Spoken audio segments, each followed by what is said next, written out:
అధ్యక్ష, గౌరవ ముఖ్యమంత్రి గారు రాష్ట్రంలోని అల్పసంఖ్యాక వర్గాలు ముఖ్యంగా ముస్లిం క్రిస్టియన్ సంబంధించి వారి అభ్యున్నతి వరకు చేపట్టబోతున్నటువంటి ఒక సంక్షేమ కార్యక్రమాల గురించి వివరించడం జరిగింది. అధ్యక్ష, వాస్తవమే ఇవాళ విద్య అనేది అన్నింటికంటే ప్రధానమైంది. ఇవాళ విద్య అవకాశాలు ప్రోత్సహించే విధంగా రాష్ట్ర ప్రభుత్వం ఏదైతుందో మైనార్టీలకు ప్రత్యేకంగా రెసిడెన్షియల్ స్కూల్స్ ఏర్పాటు చేయటం, 5th to 12th ఇంటర్ స్థాయి వరకు, అంటే ఈ సంవత్సరం 71 పాఠశాలలు ఆరంభింపబడటమే కానీ రాబోయే సంవత్సరం 119 పాఠశాలలు ఆరంభించే విధంగా నిర్ణయం తీసుకోవటం హర్షించదగ్గ విషయం. అధ్యక్ష, 119 ఎసైడ్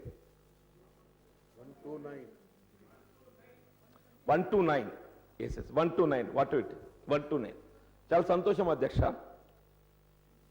ఇవాళ ఈ రెసిడెన్షియల్ స్కూల్స్తో పాటుగా వారికి ప్రాథమిక స్థాయి అంటే ఇవాళ LKG to 4th అది కూడా ప్రధానమైనటువంటి ఒక విద్యా బోధన సంబంధించిన అంశం కాబట్టి దాన్ని ఏ విధంగా మనం భర్తీ చేయబోతున్నామో కూడా ఆలోచన చేస్తే బాగుంటుందనేది నా సూచన. అధ్యక్ష, ఎందుకంటే ప్రభుత్వ పాఠశాలల్లో 4th వరకు చదువుకొని వీళ్ళ 5thకి ఏదైతుందో ఇంగ్లీష్ మీడియం రెసిడెన్షియల్ స్కూల్ రావడంతో కొంత ఆంగ్ల మాధ్యమంలో బోధన సౌకర్యం పొందడానికి పిల్లలు ఇబ్బంది ఎదుర్కొనేటటువంటి అవకాశం ఉంటుంది. కాబట్టి వీళ్ళు ఏ విధంగానైతే ఉన్నత వర్గాల పిల్లలు ప్రైవేట్ పాఠశాలల్లో నర్సరీ LKG నుండి ఆంగ్ల మాధ్యమంలో బోధన సౌకర్యం పొందడం జరుగుతుందో, ఇవాళ నిరుపేద వర్గాలకు చెందినటువంటి యొక్క పిల్లలు, వాళ్ళు దళితులే కానివ్వండి, బలహీన వర్గాలు, అల్పసంఖ్యాక వర్గాలు కానివ్వండి కాక వారికి కూడా వాళ్ళ నర్సరీ LKG నుండి కూడా ఆంగ్ల మాధ్యమంలో బోధన సౌకర్యం కల్పించే విధంగా మరి చర్యలు తీసుకుంటే బాగుంటుందనేటువంటి ఒక అభిప్రాయాన్ని కూడా వ్యక్తం చేస్తూ, వీళ్ళ ఇంటర్ తదుపరి ఏదైతే విద్యా బోధన పొందబోతామో వీళ్ళ ఇంటర్ తదుపరి పొందబోయేటటువంటి ఒక విద్యా బోధనకు రిజర్వేషన్ అనేది ప్రధానమైనటువంటి ఒక అంశంగా పేర్కొనడం తప్పదని చెప్పంటున్నాను. సరే, గత ప్రభుత్వాల కాలంలో వాస్తవం మైనార్టీలు కొంత వివక్ష గురి కావడం జరిగింది. దీన్ని ఎవరం కూడా డిస్ప్యూట్ చేయలేదు. సరే, ఏదేమైనా కానీ వీళ్ళన్నింటికి మూలం విద్య అని ఏ విధంగా భావిస్తున్నామో గతంలో కొంతమేరకు దీన్ని భర్తీ చేయాలని చెప్పని ఆనాడు 2004-9 మధ్యకాలంలో మరి మైనారిటీలకు అంటే ముస్లింస్లలో ఉండేటటువంటి ఒక సామాజిక వెనుకబాటుతనానికి గురైనటువంటి వర్గాలకు 5% రిజర్వేషన్ కల్పించాలని సంకల్పించినప్పటికీ వీళ్ళ న్యాయస్థానాలు ఏదైతే 50% సీలింగ్ పేర్కొనడం జరిగిందో దానికి అనుగుణంగా 4% పరిమితం కావడం జరిగింది. సరే, అప్పటి నుండి ఇప్పటి వరకు అయితే ఆ 4% రిజర్వేషన్ సౌకర్యాన్ని మరి మన తెలంగాణ రాష్ట్రంలోని అల్పసంఖ్యాక వర్గాలు, సామాజికంగా ఆర్థికంగా వెనుకబడ్డటువంటి ముస్లిం సోదరులు పొందుతున్నారని చెప్పక తప్పదని చెప్పంటారు. దాంతోపాటుగా ఇవాళ తెలంగాణ రాష్ట్రం ఏర్పడటంతో అది TRS పార్టీ కానివ్వండి, ప్రధానంగా ఎన్నికలు ఏదైతుందో తెలంగాణ రాష్ట్ర సమితి అధికారానికి రావటంతో 4 మాసాల్లో ఏదైతున్నదో వీళ్ళ ముస్లింస్కి సంబంధించి 12% రిజర్వేషన్ అమలు చేయడానికి చర్యలు చేపట్టబడడం జరుగుతుందని చెప్పని పేర్కొన్నారు. సరే, 4 మాసాల లోపల మరి అది సాధ్యమా అనేది వేరే అంశం. వీళ్ళ ఈ రిజర్వేషన్ ప్రక్రియకు సంబంధించి ముందుగా మైనార్టీ కమిషన్ ఏర్పాటు చేయటం. సరే, మైనార్టీ కమిషన్ వాస్తవంగా మనం 6 మాసాల్లో రిపోర్ట్ వస్తుందని చెప్పి భావిస్తే అది 2 పర్యాలు మనమే పొడిగించుకున్నాం. దాని పర్యవసానం ఏదైతుందో ఇవాళ దాదాపు 2.5 సంవత్సరాలు గడిచిపోయింది. ఇవాళ మరి బీసీ కమిషన్కు మరి ఆ నివేదిక సమర్పించబడటం, బీసీ కమిషన్ ఏదైతున్నదో దాన్ని పరిశీలింపజేసి త్వరలోనే నివేదిక వస్తుందని చెప్పి భావిస్తున్నాం. మరి ఆ నివేదికకు అనుగుణంగా 12% రిజర్వేషన్ సౌకర్యం కల్పించే విధంగా కేంద్రానికి నివేదించి ఇప్పుడే గౌరవ ముఖ్యమంత్రి గారు పేర్కొన్నట్టు 9th షెడ్యూల్ దాన్ని చేర్చే విధంగా చేర్చి మన రాష్ట్రంలో ఉన్న 12% రిజర్వేషన్ అమలుకు చర్యలు చేపట్టబడడం జరుగుతుందని ఏదైతే పేర్కొన్నారో మరి ఆ ప్రక్రియ వేగవంతం చేసే విధంగా. ఎందుకంటున్నానంటే ఇదివరకే ఇది 3వ ఆర్థిక సంవత్సరం విద్యా సంవత్సరం గడిచిపోతుంది. వీళ్ళ మనం కేంద్రానికి పంపించడంతోనే మన బాధ్యత తీరడం లేదు. కేంద్రానికి పంపించడంతో పాటుగా కేంద్రాన్ని ఒప్పించేటటువంటి ఒక బాధ్యత కూడా మరి గౌరవ ముఖ్యమంత్రి గారు చేపట్టాలని చెప్పంటాం. వీళ్ళ మనకు తెలంగాణ రాష్ట్ర ప్రభుత్వం కేంద్రంతో ఏర్పాటు చేసుకున్నటువంటి ఒక సత్సంబంధాలు, ముఖ్యంగా గౌరవ ముఖ్యమంత్రి గారు మరి ప్రధాని మోడీ గారితో ఏర్పరచుకుంటున్నటువంటి ఒక సత్సంబంధాలు మనకి మైనార్టీ రిజర్వేషన్ ఏదైతే 9th షెడ్యూల్లో చేర్చుకోవడానికి ఏదైతే కేంద్రానికి ప్రతిపాదన పంపించడం జరుగుతుందో దీన్ని ఆమోదం పొందేటటువంటి ఒక అవకాశం నేను మెరుగుపడుతుందని చెప్పి నేను భావిస్తున్నాను. వాస్తవంగా ఏదైతున్నదో కొన్ని రాజకీయ పార్టీలు ఈ మైనార్టీ రిజర్వేషన్ను కేవలం మతపరంగా చూడటం అనేది దురదృష్టం అని చెప్పంటున్నాను. మనం మైనార్టీలలో ఉండేటటువంటి ఒక సామాజిక ఆర్థిక వెనుకబాటుతనానికి గురైనటువంటి వర్గాలకు మాత్రమే రిజర్వేషన్ ప్రతిపాదిస్తున్నాం అధ్యక్ష. ఇవాళ కేవలం మైనార్టీలకు ముస్లింలకు వచ్చే వరకే దీన్ని మతపరంగా చూడటం. ఇవాళ మనం హిందువులం అధ్యక్ష, మీకు తెలియదు ఏమున్నది. ఇవాళ మన దానిలో కూడా ఏదిస్తుందో ఇలా సామాజికంగా వెనుకబడ్డటువంటి వర్గాల వారికి అందరికీ కూడా మన రిజర్వేషన్ ఫలాలు పొందుతున్నాం అని చెప్పి అంటున్నాం. ఇవాళ మనం హిందువులలో కూడా అన్ని వర్గాలు పొందడం లేదు. అట్లాగే ముస్లింలలో కూడా ఏదైతే ఉందో ఇవాళ ప్రభుత్వ ఆలోచన కానీ రాజకీయ పార్టీల ఆలోచన కానీ కాంగ్రెస్ పార్టీ విధానం కూడా చెప్పంటున్నా అధ్యక్ష. నేను ఆనాడు 5% రిజర్వేషన్ అమలు చేయాలని సంకల్పించినప్పుడు కూడా ఏదైతే ఉన్నదో మొత్తం మైనార్టీలకు ముస్లింలకు అందరికీ కాకుండా ముస్లింలలో సామాజికంగా ఆర్థికంగా వెనుకబడ్డటువంటి వర్గాలకు అని పేర్కొనడం జరిగింది అధ్యక్ష. దానికి అనుగుణంగానే దాన్ని పరిశీలింపజేసి ముస్లింలలో ఉన్నటువంటి ఒక ఉన్నత వర్గాలు లైక్ మన దానిలో రెడ్డిలు, రావులు, బ్రాహ్మణ్స్ ఎట్లయితే ఉన్నామో వాళ్ళ దానిలో ఉన్నటువంటి ఒక పఠాన్లే కానివ్వండి, ఖాన్లే కానివ్వండి, వాళ్ళను పక్కన పెట్టి మిగిలిన వెనుకబడ్డ వర్గాలకు మాత్రం ఏదైతే సయ్యద్ ఇటువంటి వాళ్ళకందరికీ మనం కల్పించడం జరిగింది అధ్యక్ష. దయచేసి నేను సభలో ఉన్నటువంటి ఒక వివిధ ఇతర రాజకీయ పార్టీ వారికి కూడా ఈ సవినయంగా విజ్ఞప్తి చేస్తున్నా, దీన్ని ఏదైతే ఉందో మత కోణంతో చూడటం తగదు అని చెప్పంటున్నాను. ఇవాళ మనం ఏ విధంగా హిందువులలో బీసీ రిజర్వేషన్ సామాజికంగా ఆర్థికంగా వెనుకబడ్డ వర్గాల వారికి కల్పించడం జరుగుతుందో అట్లాగే ముస్లింలకు కూడా ఏదైతే ఉందో దీన్ని అమలుకు వచ్చే విధంగా అందరము సహకరించాల్సిన ఒక బాధ్యత ఉందని చెప్పని నేను సభలోని వివిధ రాజకీయ పార్టీ పక్షాల వారికి అందరూ కూడా విజ్ఞప్తి చేస్తున్నాను చెప్తున్నాను అధ్యక్ష. వీళ్ళ క్రిస్టియన్స్ ఉన్నారు అధ్యక్ష. క్రిస్టియన్ అనేది కూడా ఒక మతం. క్రిస్టియానిటీకి ఏదైతే ఉందో వాళ్ళు కూడా ఇప్పుడు బీసీ రిజర్వేషన్ సౌకర్యం పొందుతున్నారు.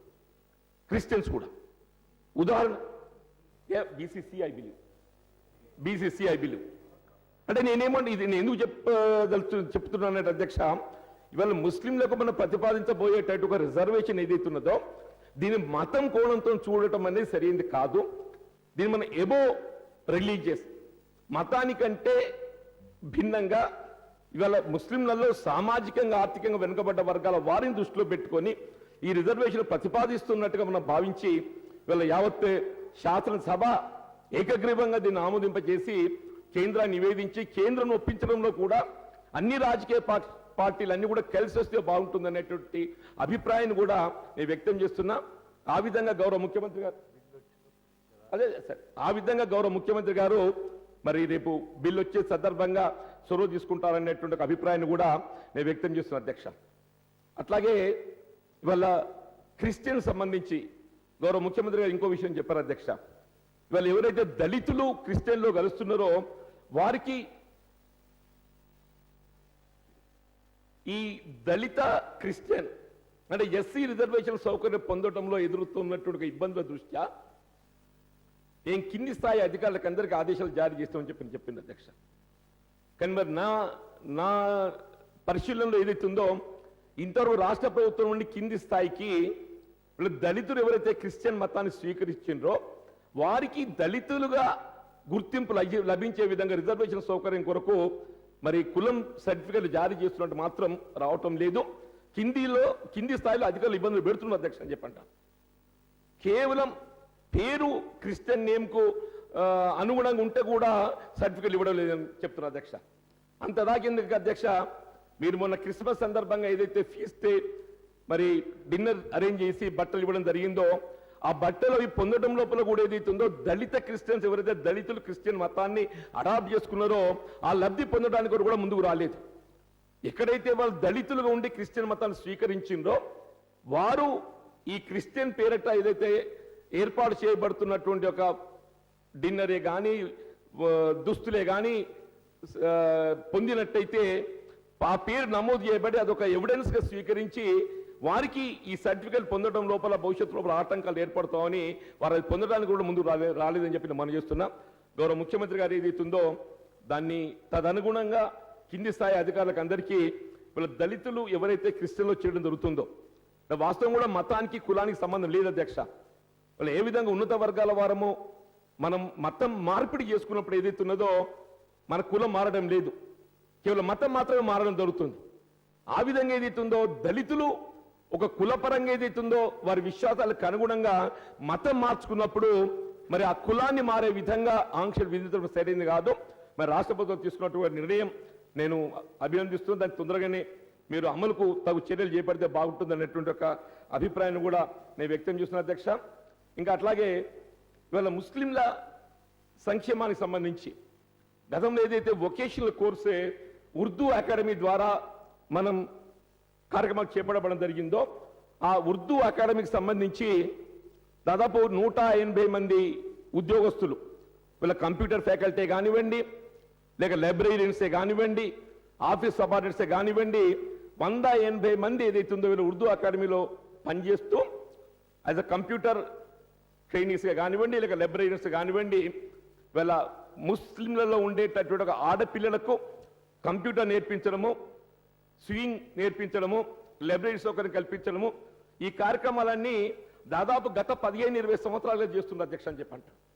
వారి సర్వీసెస్ ఏదైతుందో రెగ్యులరైజ్ చేసినటువంటి ఒక బాధ్యత కూడా ఈ ప్రభుత్వం మీద ఉన్నది. వాళ్ళు ఎందుకంటే for last 15-20 years they are in continuous service కాబట్టి వీళ్ళ వారు దాదాపు 6 కోట్ల రూపాయలు ఏదైతుందో ప్రభుత్వం గ్రాంట్ వెచ్చిస్తుంది వాళ్ళ మీద. వాళ్ళ రెగ్యులరైజ్ చేస్తే బహుశా నేను అనుకుంటా అది 9 కోట్లు చేరుకుంటుంది అనేటువంటి ఒక మరి నివేదిక సమర్పించారు. ఉర్దూ అకాడమీ నుండి మరి ప్రభుత్వానికి సెక్రటరీ మైనార్టీ వెల్ఫేర్ కూడా ఏదైతుందో దానికి సంబంధించి నివేదిక సమర్పించడం జరిగింది. ఈ ఉర్దూ అకాడమీకి సంబంధించి వాళ్ళ సర్వీసెస్ రెగ్యులరైజ్ చేసి ఇవాళ కంప్యూటర్ సెంటర్స్ విద్యుత్ బిల్లులు చెల్లించలేక, లేక ఏదైతున్నదో రెంట్ బిల్డింగ్ రెంట్ కట్టలేక అవన్నీ కూడా డీఫంక్ట్ అయిపోతున్నాయి. వీళ్ళ ప్రభుత్వం ఏదైతున్నదో వీళ్ళ షాదీఖానాలే కానీ ఉర్దూగర్లే కానీ మరి నిర్మాణం చేయడానికి ఆర్థికంగా ఇతోధికంగా సహాయం చేయడం జరుగుతుందని చెప్పి పేర్కొంటున్న సందర్భంగా ఇవాళ ఈ ఉర్దూ అకాడమీ ద్వారా నిర్మించబడుతున్నటువంటి యొక్క ఈ భవనాలు అన్నింటి కూడా సొంత భవనాలు ఏర్పాటు చేసుకునే విధంగా కూడా చర్యలు చేపడితే బాగుంటుందనేటువంటి ఒక నేను అభిప్రాయం వ్యక్తం చేస్తున్నా. అట్లాగే ఈ ఉర్దూ అకాడమీకి సంబంధించి కూడా వీళ్ళ కమిటీ కాన్స్టిట్యూట్ చేయడం లోపల ఏదైతుందో ప్రభుత్వం తీవ్ర జాప్యం చేస్తుందని చెప్పక తప్పదని చెప్పంటారు. మరి ఈ మధ్య పేపర్లు ఏదైతుందో మీరు చైర్మన్ ఎవరినో ఒకరిని కాన్స్టిట్యూట్ చేసినట్టు పేపర్ చదివాం అధ్యక్ష, ఎవరు సలీముద్దీన్ గారిని. కానీ బోర్డు కాన్స్టిట్యూట్ కాలేదు, కేవలం చైర్మన్ మాత్రమే నామినేట్ చేసినట్టు ఏదైతుందో మేము పత్రికల్లో గమనించాం. దానికి సంబంధించినట్టు ఒక బోర్డు మెంబర్స్ డైరెక్టర్స్ ఏదైతుందో కాన్స్టిట్యూట్ కాకపోవడంతో దాని ఫంక్షన్కి ఇంకా ఆరంభం కాలేదు. కాబట్టి దయచేసి గౌరవ ముఖ్యమంత్రి గారిని ఈ ఉర్దూ అకాడమీకి సంబంధించి మరి అందులో పనిచేస్తున్నటువంటి ఒక ఉద్యోగస్తులు రెగ్యులైజ్ చేయడంతో పాటుగా దీని పూర్తి స్థాయి లోపల ఉర్దూ అకాడమీ కమిటీ ఏర్పాటు చేస్తే బాగుంటుంది అనేటువంటి ఒక అభిప్రాయాన్ని కూడా నేను వ్యక్తం చేస్తున్న అధ్యక్ష. అట్లాగే ఈ వర్క్ ప్రాపర్టీస్ అనేది కూడా ప్రధానమైన అంశం అధ్యక్ష చెప్పంటున్నాను. వీళ్ళ రాష్ట్రంలో ఏదైతుందో కోట్లాది విలువైనటువంటి ఒక వర్క్ ఆస్తులు గతంలో కొంత అన్యాక్రాంతమైనవి కాదనటం లేదు. ఇవాళ గతంలో అన్యాక్రాంతమైనటువంటి ఒక భూములను తిరిగి మరి వక్ఫ్ అధీనంలోకి తీసుకురావటం ఒక అంశం. రెండోది ఏదైతుందో మరి ఇతరత్ర దురాక్రమణ కాకుండా వారిని కాపాడడం కూడా ఇంకో అంశం అని చెప్పంటాం. దయచేసి వక్ఫ్ ఆస్తులను కాపాడటానికి వరకు మరి వక్ఫ్ బోర్డు కూడా కాన్స్టిట్యూట్ కాలేదు నాకు తెలిసి ఇంతవరకు. గౌరవ ముఖ్యమంత్రి గారు ఏదైతున్నదో మరి దాదాపు 2.5 సంవత్సరాలు గడుస్తుంది. ఈ వక్ఫ్ బోర్డు కూడా కాన్స్టిట్యూట్ కాకపోవడంతో దీని నిర్వహణ అనేది ఏదైతుందో సక్రమంగా నిర్వహించుకోలేకపోతున్నాం. ఈ వక్ఫ్ బోర్డును మీరు సాధ్యమైన తొందరలో కాన్స్టిట్యూట్ చేసి ఈ వక్ఫ్ ఆస్తుల పరిరక్షణ కొరకు తగు చర్యలు చేపట్టాలని చెప్పని కూడా నేను కోరుతున్నా అధ్యక్ష. గతంలో హైదరాబాద్ సంబంధించి కూడా కొన్ని ఏదైతుందో అన్యాక్రాంతమైన కొన్ని మనం తిరిగి చేజిక్కించుకునేటువంటి ఒక అవకాశం ఉన్నది. వాటిని చేజిక్కించుకోవడానికి వరకు ఏదైతుందో మనం ఇంతవరకు కూడా చర్యలు చేపట్టలేదు. ఆ చర్యలు చేపట్టాలని కూడా నేను ప్రధానంగా పేర్కొంటున్నాను. అట్లాగే ఈ వర్క్ బోర్డుకి ఏదైతుందో మీరు జ్యుడిషియల్ పవర్స్ ఇస్తామని చెప్పి పేర్కొన్నా. వర్క్ బోర్డుకు జ్యుడిషియల్ పవర్స్ ఇవ్వడం అనేది కూడా ప్రధానమైన అంశంగా నేను పేర్కొంటున్నాను అధ్యక్ష. ఈ వర్క్ బోర్డుకు జ్యుడిషియల్ పవర్స్ డెలిగేట్ చేస్తూ మీరు సాధ్యమైన తొందరలో ఈ వర్క్ బోర్డు కాన్స్టిట్యూట్ వారు రేజ్ చేసి కూడా చెప్తాను నేను. మనం కొత్త రాష్ట్రం అధ్యక్ష, ఈ వక్ఫ్ యాక్ట్ ఏదైతుందో మన రాష్ట్ర యాక్ట్ కాదు, సెంట్రల్ యాక్ట్. మనం వక్ఫ్ బోర్డు కొత్త రాష్ట్రాన్ని కాన్స్టిట్యూట్ చేయాలంటే ఆ సెపరేషన్ అదంతా కూడా చేసి ఈ నోటిఫికేషన్ రావడానికి కేంద్రం చేయాల్సినటువంటి పని అధ్యక్ష. మనం రాష్ట్రం ఏర్పడతానే దాన్ని గుర్తించి రాసినాం. వాళ్ళు చాలా ఎక్కువ సమయం తీసుకున్నారు. ఈ మధ్యనే అది రావడం జరిగింది. దానికి ఒక ఎన్నికలు నిర్వహించే విధానం ఉంది. ఆ ఎలక్షన్ కూడా జరిగింది. షార్ట్ పీరియడ్లో బహుశా వక్ఫ్ బోర్డు కూడా ఏర్పాటవుతుంది అధ్యక్ష. ఇప్పుడు ఈ వర్క్ బోర్డు కాన్స్టిట్యూట్తో పాటుగా జ్యుడిషియల్ పవర్స్ కూడా ప్రధానమైనటువంటి అంశంగా నేను పేర్కొంటున్నాను అధ్యక్ష. దాంతో పాటుగా ఈ మధ్య కరీంనగర్ జిల్లా కేంద్రంలో అధ్యక్ష, కరీంనగర్ సరౌండింగ్ విలేజ్ సంబంధించి బహుశా ఆర్థిక శాఖ మాత్రం దృష్టికి వచ్చి ఉంటుందని నేను భావిస్తున్నాను. నేను వక్ చెందినటువంటి ఒక దాదాపు ఒక 10 ఎకరాల ప్రైమ్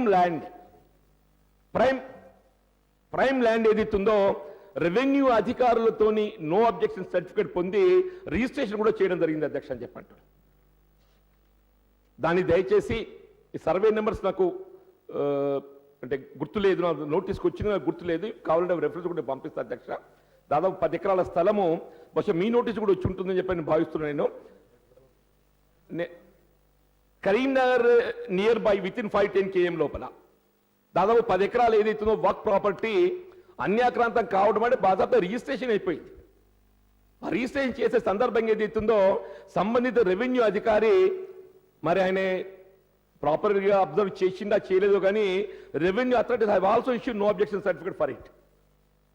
बशा आपके नोट इल में भी आए होंगे शायद, एमआईएम अपना अकबरुद्दीन साहब के इल में भी आए हैं. దయచేసి ఆ ప్రాపర్టీని రెస్టోర్ చేసుకోవడానికి కొరకు చర్యలు చేపడితే బాగుంటుంది అనేటువంటి అభిప్రాయాన్ని వ్యక్తం చేస్తున్న అధ్యక్ష. అట్లాగే ఉర్దూ లాంగ్వేజ్ భాషకు సంబంధించి ఇలా ఉర్దూ భాష గురించి మనం దాన్ని సెకండ్ లాంగ్వేజ్గా దాన్ని అమలు చేయడమా లేక మొత్తం తెలంగాణ రాష్ట్రంలో ఏదైతుందో దాదాపు ఇవాళ అన్ని ప్రాంతాల్లో ముస్లిమ్స్ స్థిరపడి ఉన్నారు అధ్యక్ష అని చెప్పంట. మన పూర్వ 10 జిల్లాలలో ఖమ్మం జిల్లా ఒకటి మాత్రం ఏదైతున్నదో మరి ఈ ఇందులో గుర్తింపబడలేదు. 9 జిల్లాలు మాత్రమే గుర్తింపబడి ఉండే, ఖమ్మం జిల్లా గుర్తింపబడలేదు. మరి ఆ ఖమ్మం జిల్లాను కూడా ఏదైతున్నదో మీరు గుర్తించే విధంగా చర్యలు చేపడితే బాగుంటుంది అనేటువంటి ఒక నేను అభిప్రాయం వ్యక్తం చేస్తున్నా. అట్లే అధ్యక్ష వీళ్ళ నిధులు కేటాయింపు గురించి గౌరవ ముఖ్యమంత్రి గారు పేర్కొన్నారు అధ్యక్ష. వీళ్ళ నిధులు కేటాయింపు చాలా సంతోషం, చాలా బాగున్నాయి. కానీ ఖర్చుకొచ్చే వరకు ఏదైతుందో కనీసం 50% ఖర్చు పెట్టడం లేదు అధ్యక్ష అని చెప్పంటున్నాను. వీళ్ళ ఉదయం గౌరవ ఆర్థిక శాఖ మంత్రులు ఏదైతుందో సభలో ఇచ్చిన నివేదికకు అనుగుణంగా నేను చెప్తున్నా అధ్యక్ష అని చెప్పంటున్నాను. మైనారిటీ సెల్ఫ్ ఎంప్లాయ్మెంట్కి సంబంధించి 2014-15లో మరి కేవలం 62 కోట్లు మాత్రం వెచ్చించారు అధ్యక్ష అని చెప్పంటారు.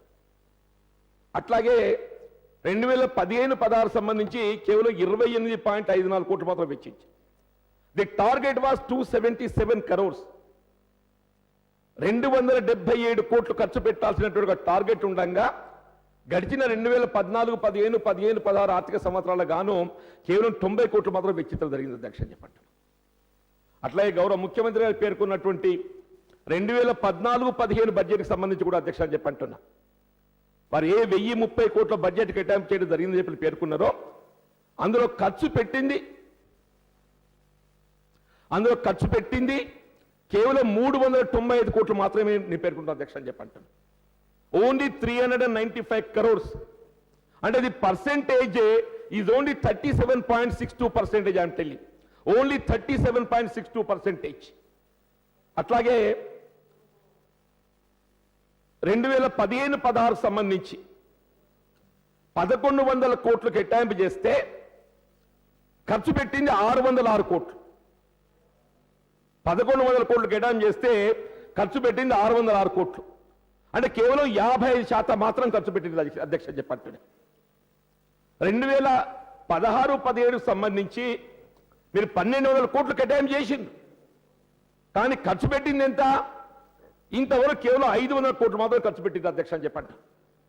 ఇలా బడ్జెట్ అలొకేషన్ కు ఎక్స్పెండిచర్ కు అసలు పొంతం లేదు అధ్యక్ష అని చెప్పంటూ నేను దయచేసి మరి గౌరవ ముఖ్యమంత్రి గారు ఇవాళ ఈ మైనార్టీ సంక్షేమ శాఖ ప్రత్యేకించి వారి దగ్గరనే ఉన్నది కాబట్టి ఏదైతుందో మీరు బడ్జెట్ కేటాయింపు అనేది ఎంత ప్రధానమో బడ్జెట్ ఎక్స్పెండిచర్ కూడా అంతే ప్రధానమని చెప్పి అంటున్నా. మీరు ఆ బడ్జెట్ ఎక్స్పెండిచర్ పై మీరు దృష్టి కేంద్రీకరించకుంటే మనం ఆశించిన ఫలితాలు ఏదైతే పొందలేమని చెప్పండి. వీళ్ళు ముస్లింలలో ప్రస్తుతం ఉన్నటువంటి పరిస్థితుల్లో సెల్ఫ్ ఎంప్లాయ్మెంట్ ప్రధానమైందని చెప్పండి. ఆ సెల్ఫ్ ఎంప్లాయ్మెంట్కి సంబంధించి మీరు టార్గెట్ పెంచండి. ఇలా బ్యాంకుల లింకేజ్తో ఎదురవుతున్న ఇబ్బంది కూడా మనం గమనిస్తున్నాం అధ్యక్ష అని చెప్పి అంటున్నాను. గతంలో గౌరవ ముఖ్యమంత్రి గారు కూడా ఏదైతున్నదో ఈ బ్యాంక్ లింకేజ్తోని బ్యాంకుల సహకారం పొందలేక ఇబ్బందులు ఎదురవుతున్నాయి. ఇలా బ్యాంక్ లింకేజ్ తగ్గించాలని మేము ప్రయత్నం చేస్తాం. అవసరం వస్తే స్వయంగా మరి ఆ లబ్ధిదారులు ఏదైతున్నదో మరి ఆ రాయితీ పొంది అందులో స్థిరపడే విధంగా ఆలోచన కూడా చేస్తామని పేర్కొన్న అధ్యక్ష చెప్పండి. ఇవాళ మైనార్టీసే almost constitutes 15% of the population అధ్యక్ష అని చెప్పండి. వీళ్ళు మన ఎస్సీ ఎస్టీ సప్లైని రూపొందించుకున్నాం. వీళ్ళు బీసీ సప్లైని రూపొందించుకున్నట్టు కూడా ప్రభుత్వం ఆలోచన చేస్తున్నట్టు గమనిస్తున్నాం అధ్యక్ష అని చెప్పండి. వీళ్ళు బీసీ సప్లైని కూడా మనం ఆలోచన చేస్తున్నటువంటి ఒక తరుణంలో వీళ్ళ మైనార్టీ సంక్షేమానికి సంబంధించి కూడా ఒక సప్లైని రూపొందించి వీళ్ళు ఎందుకంటే రిజర్వేషన్ అనేది మీరు ఎట్లా కేంద్రం ఒప్పిస్తారనే విశ్వాసం మాకున్నది. అది ఏమవుతో చూద్దాం రేపు. దూరం 4 రోజుల దగ్గరనే ఉన్నది అది కూడా.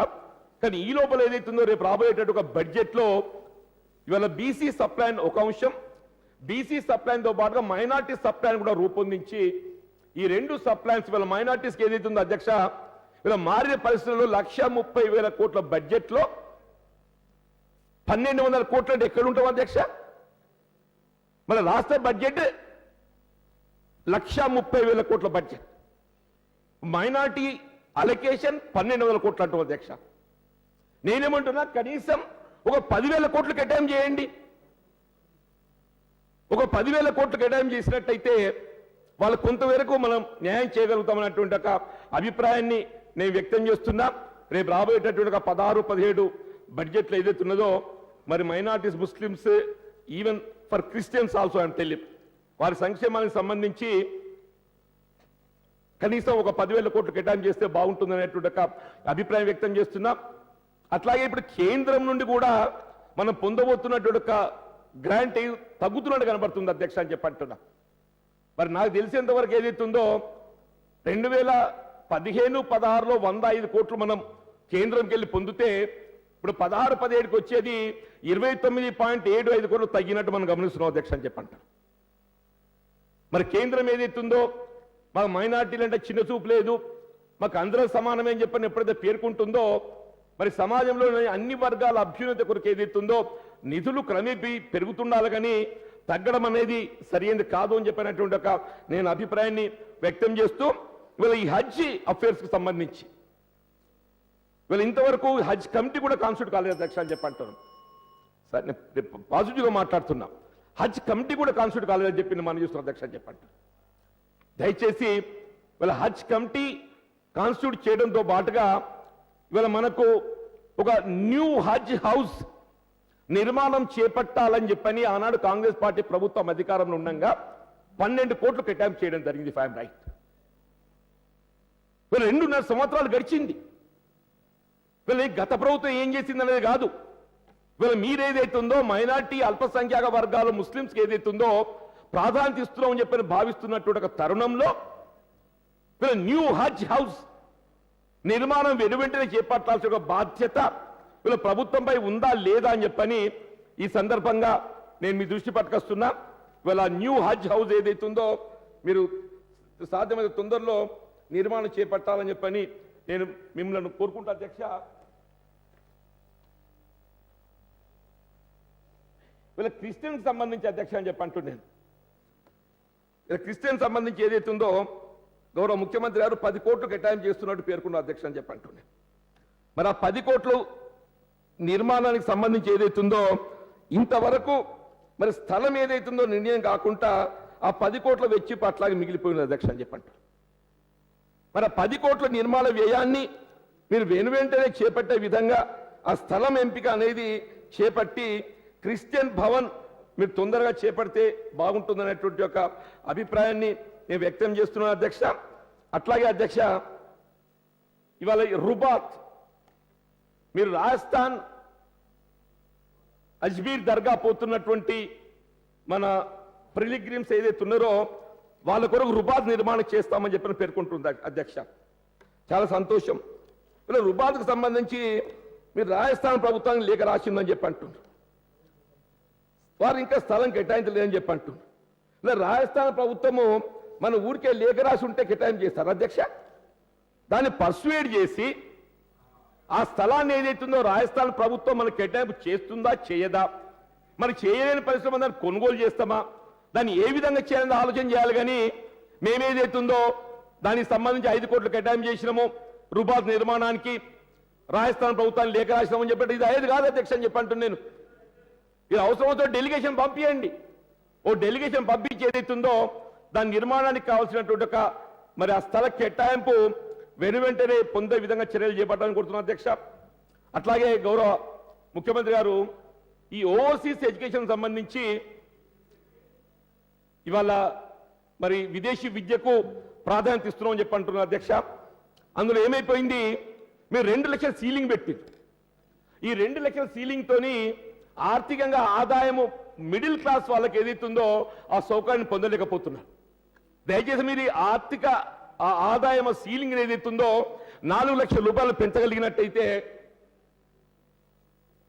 ఇలా దళితుల్లో ఏ విధంగానైతే ఓవర్సీస్ విద్యకు సంబంధించి సౌకర్యం ఏర్పాటు చేస్తుండో ఇలా ముస్లిం మైనార్టీలలో కూడా మరి వాళ్ళు విదేశీ విద్యకు సంబంధించినటువంటి ఒక సౌకర్యం ఏర్పాటు చేస్తుందని చెప్పని మీరు భావిస్తున్న తరుణంలో ఆ సీలింగ్ ను 4 లక్షల రూపాయలు పెంచితే మరి అది ఉపయోగకరంగా ఉంటుందని పేర్కొన్న అధ్యక్ష. ఒక ముఖ్యమైన విషయం అధ్యక్ష, గౌరవ ముఖ్యమంత్రి గారు ఉంటే బాగుంటుండే. ఇవాళ ఈ ప్రార్థనా మందిరాలు మసీదులలో ఏదైతున్నదో మరి ఈ ప్రేయర్కు తోడ్పడడానికి మౌజన్ ఇమాం మనం ఎట్లయితే ధూపదీప నైవేద్యం మనం భావిస్తామో ఈ మౌజన్ ఇమాంకు మీరు 1000 రూపాయలు ఇస్తామని పేర్కొన్న అధ్యక్ష అని చెప్పంటారు. ఈ కాలంలో 1000 రూపాయలు ఎట్టయితే నిర్ణయం ఒకటి మంచి తీసుకున్న సంతోషం. We all will appreciate it. వీళ్ళ రాష్ట్రంలో బహుశా నేను అనుకుంటా మరి అక్బర్ సాబ్ ఠీక్ హిసాబ్ బోల్నా 10,000 ప్రార్థనా మందిరాలు ఉంటాయి అనుకుంటున్నాను. मैं समझता हूं हमारा ऐसे जिले में शायद 100 रहे तो भी हैदराबाद ज्यादा रहे तो वो 10,000 ఉంటాయి. 10,000 ఉంటే మౌజన్కి ఒక 5,000 ఇమాంకి ఒక 5,000 ఇస్తే ఎంత అవుతాయి? 10,000 అవుతాయి. 10,000 ఇంటూ 5,000 ఎంత అయితే అధ్యక్ష? 5 కోట్లు అయితే 5 crores, ఓన్లీ 5 crores. వీళ్ళు కేవలం 5 కోట్ల నిధులు వెచ్చించడంతో మొత్తం రాష్ట్రంలోని ఇవాళ మసీదులో ముస్లిం ప్రార్థనా మందిరాల నిర్వహణకు ఏదైతుందో మరి రాష్ట్ర ప్రభుత్వం తోడ్పడే అవకాశం ఉంటుంది. దయచేసి please take it in positive way. నేను ఈ రాష్ట్ర ప్రభుత్వం కేవలం 5 కోట్లు వెచ్చించడంతో ఏదైతుందో వీళ్ళ ప్రభుత్వానికి ఎంత మంచి పేరు వస్తుందో నేను చెప్తున్నా అధ్యక్ష. దాన్ని దయచేసి మీరు గమనించాలని చెప్పి అంటున్నా. తప్పకుండా ఈరోజు ఈ ముస్లిం వెల్ఫేర్ సంబంధించి ఏదైతే చర్చ జరుగుతున్నదో మరి దీన్ని మొత్తం రాష్ట్రంలోని ముస్లిం సోదరులందరూ కూడా గమనిస్తున్నారు అధ్యక్ష. మీరు దీన్ని ఏదైతుందో ఒక్కొక్క మౌజన్ మరియు ఇమాంకి ఏదైతుందో 5,000 రూపాయలు పెంచే విధంగా చర్యలు చేపడితే బాగుంటుందనేటువంటి ఒక అభిప్రాయం వ్యక్తం చేస్తున్నారు అధ్యక్ష. అట్లాగే క్రిస్టియన్ సంబంధించి Jerusalem visit to Holi land Jerusalem. ఇప్పుడు గత బడ్జెట్ లో మీరు కొంత పేర్కొన ఈ సంవత్సరం కనుమరుగైపోయింది అధ్యక్ష అని చెప్పి అంటున్నారు. ఇది జీసస్ క్రైస్ట్ పుట్టిన స్థలం. ఏ విధంగానైతే ముస్లిమ్స్ హజ్ యాత్రకు మక్కా పోవడం జరుగుతుందో, మనం ఏదైతుందో తిరుమల తిరుపతి దేవస్థానం ఈ లోపల యాదాద్రి పోవడం జరుగుతుందో వాళ్ళు కూడా జీసస్ పుట్టిన స్థలం జెరూసలేం పోవడం జరుగుతుంది. కాబట్టి వారి యాత్రకు సంబంధించినటువంటి ఒక మరి సౌకర్యాలు ఆర్థికంగా వెసులుబాటు కూడా కల్పించాల్సినటువంటి ఒక ఆవశ్యకత మరి ప్రభుత్వం ఉందని చెప్పి పేర్కొంటున్నా అధ్యక్ష. అట్లాగే అట్లాగే ఇవాళ టీచింగ్ సంబంధించి ఇవాళ మీరు స్పెషల్ డిఎస్సి కండక్ట్ చేస్తారా?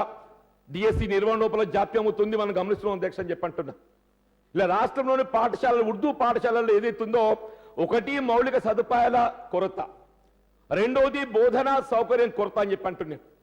ఇలా మౌలిక సదుపాయాలకు సంబంధించి ఉర్దూ అకాడమీకి నోటిఫికేషన్ ఇచ్చింది.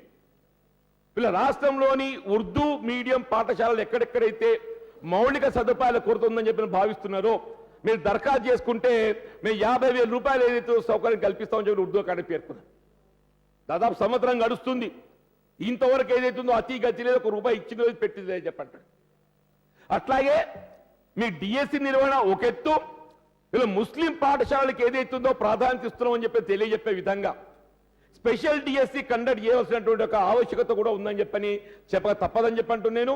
నేను గౌరవ ముఖ్యమంత్రి గారు ఏదైతున్నదో వీళ్ళు ఈ ముస్లిం పాఠశాలల్లో ఉన్నటువంటి ఒక భర్తీ ఖాళీలను భర్తీ చేయడానికి కొరకు ఏదైతుందో మరి స్పెషల్ డిఎస్సి కండక్ట్ చేయాలని చెప్పిన గుర్తున్న అధ్యక్ష.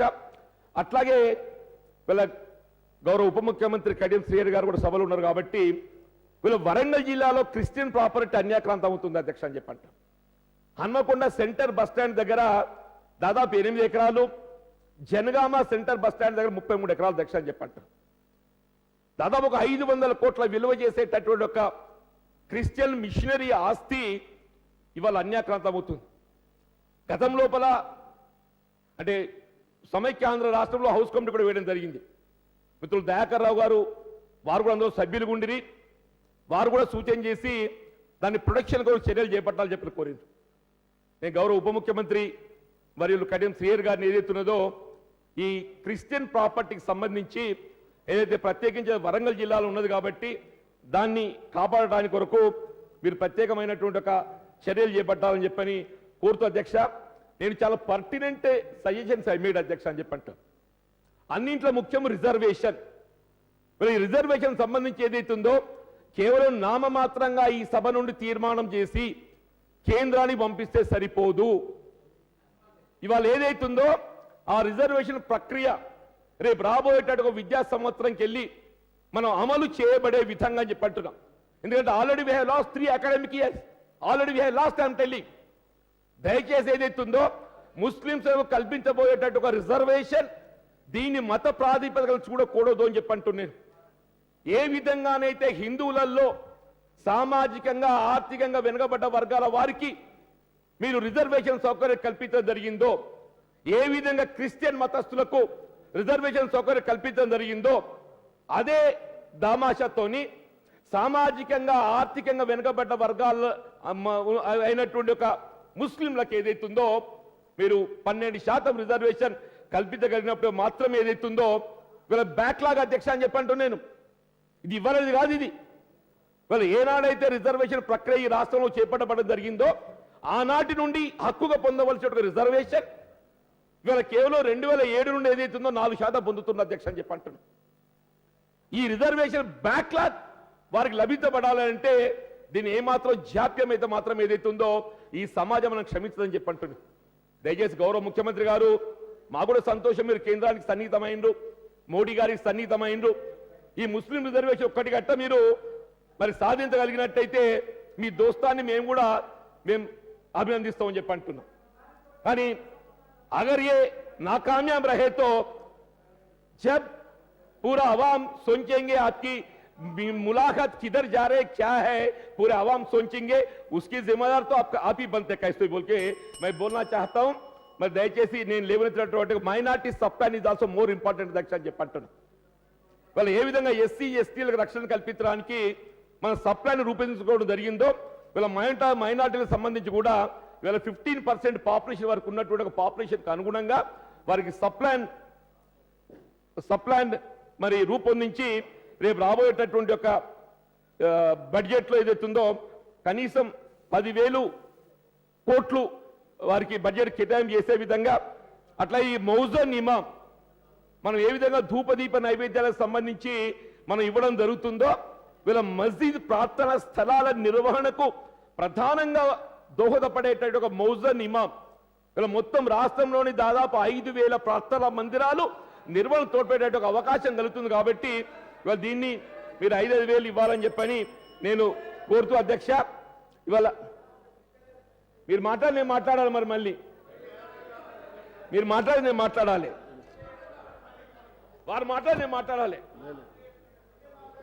జీవన్ రెడ్డి గారు ప్లీజ్ ప్లీజ్ మినిస్టర్ గారు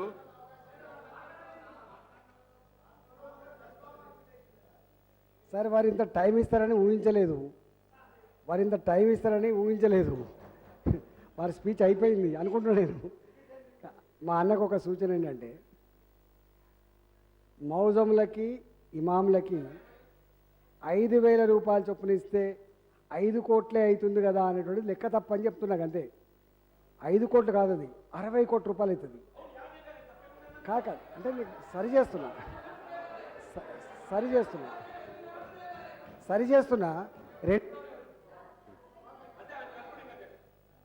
వన్ సెకండ్. మా ముఖ్యమంత్రి గారికి అట్లాంటి మంచి సభల ఈ 5 కోట్లు 10 కోట్లు అని చెప్పి బోలాశంకర్ అని చెప్పి టెంప్ట్ చేసి ఇట్లాంటి తప్పుడు లెక్కలు చెప్పొద్దని చెప్పి సూచన చేస్తున్నా. జీవన్ రెడ్డి గారు ప్లీజ్ కంక్లూడ్ ఇప్పుడు గౌరవ ఆర్థిక మంత్రి గారు ఏదైతుందో ప్లీజ్ సైలెన్స్. వారు సరి చేసేందుకు ధన్యవాదాలు అధ్యక్ష. ఇక్కడ సమస్య 5-50 కాదు,